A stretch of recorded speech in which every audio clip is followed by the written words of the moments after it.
నువ్వు సంజుకి మాత్రమే సొంతం, సంజుకి మాత్రమే సొంతం, మాత్రమే సొంతం. ఆది అనేవాడు ఎప్పటికైనా సంజుకే దక్కాలి. వాట్? మన ముగ్గురం మంచి ఫ్రెండ్స్ ఆది. అప్పటి నుంచి ఇప్పుడు ఎప్పుడు సంజు తన గురించి ఆలోచించడం కంటే నీ గురించి ఎక్కువ ఆలోచిస్తుంది. తనకంటే కూడా నిన్నే ఎక్కువ ఇష్టపడుతుంది. దానికి నీ మీద ప్రేమ అనడం కంటే పిచ్చి అనడం కరెక్టేమో. నీకోసం తనకి ఎంతో ఇష్టమైన తన డాడీనే ఎదిరించింది. అది నీకు కూడా తెలుసు.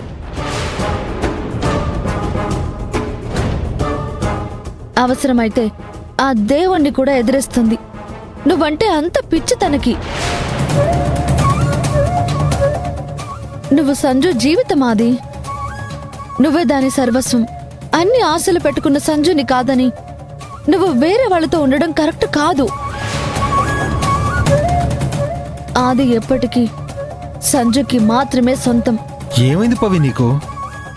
అసలు నువ్వేం మాట్లాడుతున్నావు అనేది నీకు అర్థమవుతుందా? నేను ఏ ఉద్దేశంతో నీ మెళ్ళో తాళి కట్టాను?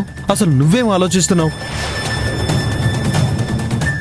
నువ్వు నా మెళ్ళో తాళి కట్టిన పర్పస్ ఏదైనా అయ్యుండొచ్చు. మనమైతే కలిసి ఉండలేమాది, కలిసి ఉండలేమాది, కలిసి ఉండలేమాది. నువ్వు సంజుతోనే జీవితాన్ని పంచుకోవాలి, జీవితాన్ని పంచుకోవాలి, పంచుకోవాలి. నువ్వు సంజు ఒకటవ్వడానికి నువ్వు కట్టిన ఈ తాళి అడ్డం అయితే డివోర్స్ తీసుకుందాం, డివోర్స్ తీసుకుందాం, డివోర్స్ తీసుకుందాం.